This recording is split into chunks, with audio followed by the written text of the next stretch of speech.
रेनू की शादी हुए 5 साल हो गए थे। उसके पति थोड़ा कम बोलते थे पर बड़े सुशील और संस्कारी थे। माता पिता जैसे सास ससुर और एक छोटी सी ननद और एक नन्ही सी परी, भरा पूरा परिवार था। दिन खुशी से बीत रहा था। आज रेनू बीते दिनों को लेकर बैठी थी। कैसे उसके पिताजी ने बिना मांगे 30 लाख रुपये अपने दामाद के नाम कर दिए, जिससे उसकी बेटी खुश रहे। कैसे उसके माता पिता ने बड़ी धूमधाम से उसकी शादी की। बहुत ही आनंदमय तरीके से रेनू का विवाह हुआ था। खैर, बात ये नहीं थी। बात तो ये थी कि रेनू के बड़े भाई ने अपने माता पिता को घर से निकाल दिया था, क्योंकि पैसे तो उनके पास बचे नहीं थे। जितने थे उन्होंने रेनू की शादी में लगा दिए। फिर भला बच्चे माँ बाप को क्यों रखने लगे। रेनू के माता पिता एक मंदिर में रुके थे। रेनू आज उनसे मिलने के लिए आई थी और बड़ी उदास रहने लगी थी। आखिर लड़की थी, अपने माता पिता के लिए कैसे दुख नहीं होता। कितने नाजों से पाला था उसके पिताजी ने, बिल्कुल अपनी गुड़िया बनाकर रखा था। आज वही माता पिता मंदिर के किसी कोने में भूखे प्यासे पड़े थे। रेनू अपने पति से बात करना चाहती थी ताकि वो अपने माता पिता को घर लाए, पर वहाँ हिम्मत नहीं कर पा रही थी, क्योंकि उसके पति कम बोलते थे, अधिकतर चुप रहते थे। जैसे तैसे रात हुई और रेनू के पति व पूरा परिवार खाने के टेबल पर बैठा था। रेनू की आंखें सहमी थी। उसने डरते हुए अपने पति से कहा, सुनिए जी, भैया भाभी ने मम्मी पापा को घर से निकाल दिया है। वो मंदिर में पड़े हैं। आप कहे तो उनको घर ले आऊं।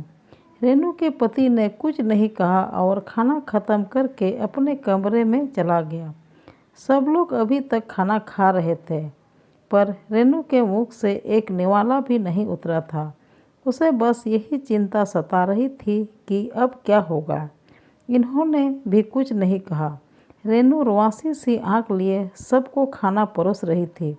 थोड़ी देर बाद रेनू के पति कमरे से बाहर आए और रेनू के हाथ में नोटों का बंडल देते हुए कहा, इससे मम्मी डैडी के लिए एक घर खरीद दो और उनसे कहना कि वो किसी बात की फिक्र ना करे, मैं हूँ अभी। रेनू ने बात करते हुए कहा, आपके पास इतने पैसे कहाँ से आए जी? रेनू के पति ने कहा, ये तुम्हारे पिता के ही दिए गए पैसे हैं। मेरे नहीं थे, इसलिए मैंने हाथ तक नहीं लगाए।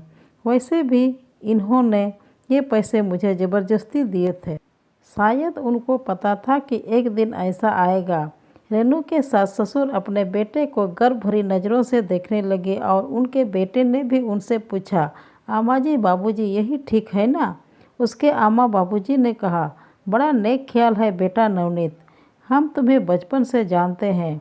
तुझे पता है, अगर बहू अपने माता पिता को घर ले आई तो उनके माता पिता सर से सर नहीं उठा पाएंगे कि बेटी के घर में रह रहे हैं और जी नहीं पाएंगे।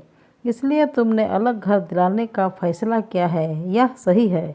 और रही बात इस दहेज के पैसों की, तो हमें कभी इसकी ज़रूरत नहीं पड़ी, क्योंकि तुमने कभी हमें किसी चीज़ की कमी होने नहीं दी। खुश रहो बेटा। यह कहकर रेनू और उसके पति को छोड़ सब सोने चले गए। रेनू के पति ने फिर आकर कहा, अगर और तुम्हें पैसों की ज़रूरत हो तो मुझे बताना, और अपने माता पिता को बिल्कुल मत बताना कि घर खरीदने को पैसे कहाँ से आए। कुछ भी बहाना कर देना, वरना वो अपने को दिल ही दिल में कोसते रहेंगे। चलो अच्छा, अब मैं सोने जा रहा हूँ, मुझे सुबह दफ्तर जाना है। रेनू का पति कमरे में चला गया और रेनू खुद को कोसने लगी। मन ही मन ना जाने उसने क्या क्या सोच लिया था।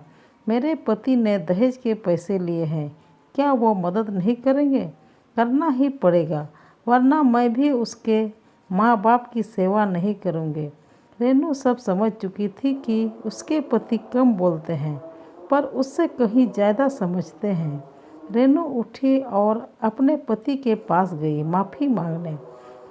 उसने अपने पति से सब बता दिया। उसके पति ने कहा, कोई बात नहीं, होता है, तुम्हारी जगह मैं भी होता तो यही सोचता। रेनू की खुशी का कोई ठिकाना नहीं था। एक तरफ उसके माँ बाप की परेशानी दूर हो गई और दूसरी तरफ उसके पति ने माफ़ कर दिया। रेनू ने खुश और शर्माते हुए अपने पति से कहा, मैं आपको गले लगा लूं। उसके पति ने हंसते हुए कहा, मुझे अपने कपड़े गंदे नहीं करने। और दोनों हंसने लगे। शायद रेनू को अपने कम बोलने वाले पति का ज़्यादा प्यार समझ आ गया।